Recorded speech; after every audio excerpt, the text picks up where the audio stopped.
A New York jury has found the Trump Organization guilty of 17 counts of criminal tax fraud for a scheme top executives used to dodge personal income taxes.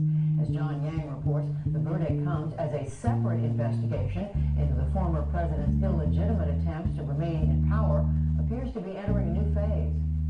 Judy, officials in Wisconsin and Arizona say they've received subpoenas from the Justice Department seeking potential communications they may have had with Trump, his campaign, and his aides as they tried to reverse the results of the 2020 election. The subpoenas that are part of the investigation headed by Special Counsel Jack Smith were first reported by the Washington Post, which said Michigan officials were also subpoenaed. Mardi Gras 2023, starring Bret Michaels, with appearances by Steve Augeri, Mark McGrath, and special guests Night Ranger and Jefferson Starship. Get tickets now.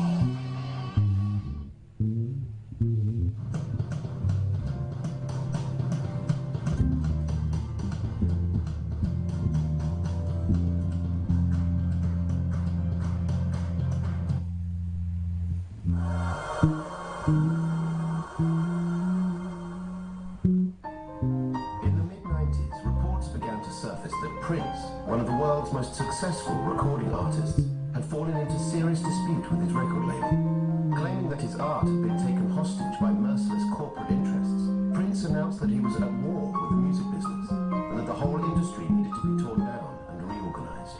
I think, like most artists, they don't really investigate until it's happening to them. And I think that's pretty much what Prince found himself doing, is examining more closely. Like, well, how does this work? Prince is astute, man. He likes to read and share ideas. So the more he got into the literature about the music business, the more upset he got. You know? And how it's designed. I mean, it's systemic.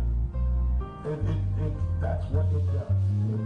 You exploit an artist, and they get paid a mere pittance compared to what you pay. Initially interpreted by the public as an obscure contractual disagreement, the dispute proved to be the opening installment in the remaking of the music business at the close of the millennium. Fired by his fight with Warner Brothers, Prince set out to articulate new concepts in the making and selling of music, at a time when the digital age was threatening to bring the existing order to its knees.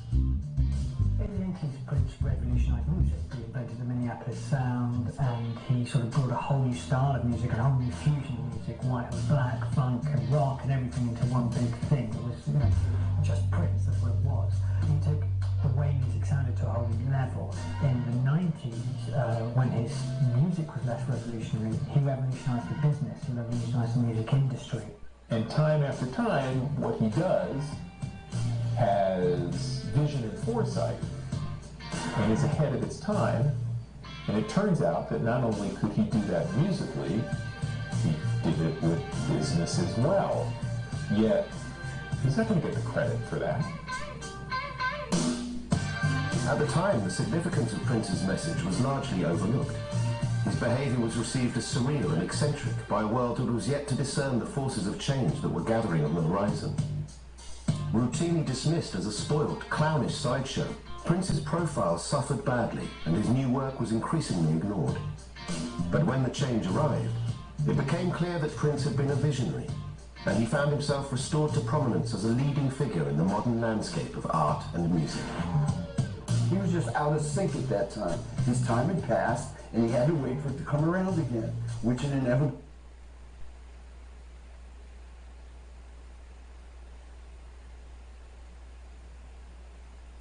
did it with business as well. Yet, he's not going to get the credit for that. At the time, the significance of Prince's message was largely overlooked. His behavior was received as surreal and eccentric by a world that was yet to discern the forces of change that were gathering on the horizon. Routinely dismissed as a spoiled, clownish sideshow, Prince's profile suffered badly and his new work was increasingly ignored. But when the change arrived, it became clear that Prince had been a visionary, and he found himself restored to prominence as a leading figure in the modern landscape of art and music.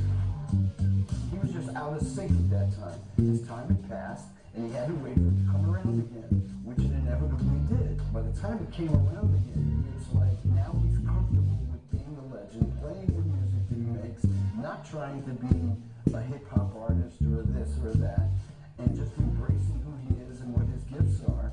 And the audience was there for him to the point where he tours more successfully today than he did at his peak. So without even selling any records, he sells more tickets than he did with Purple Rain. Go figure.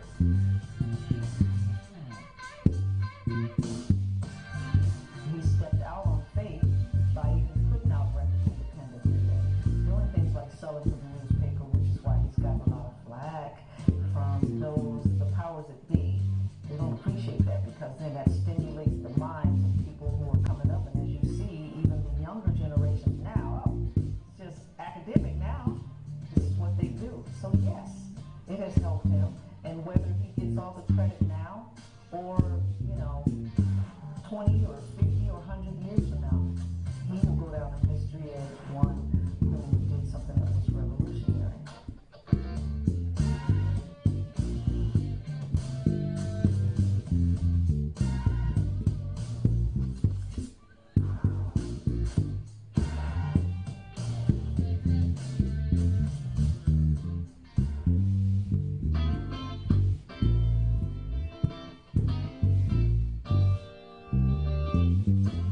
In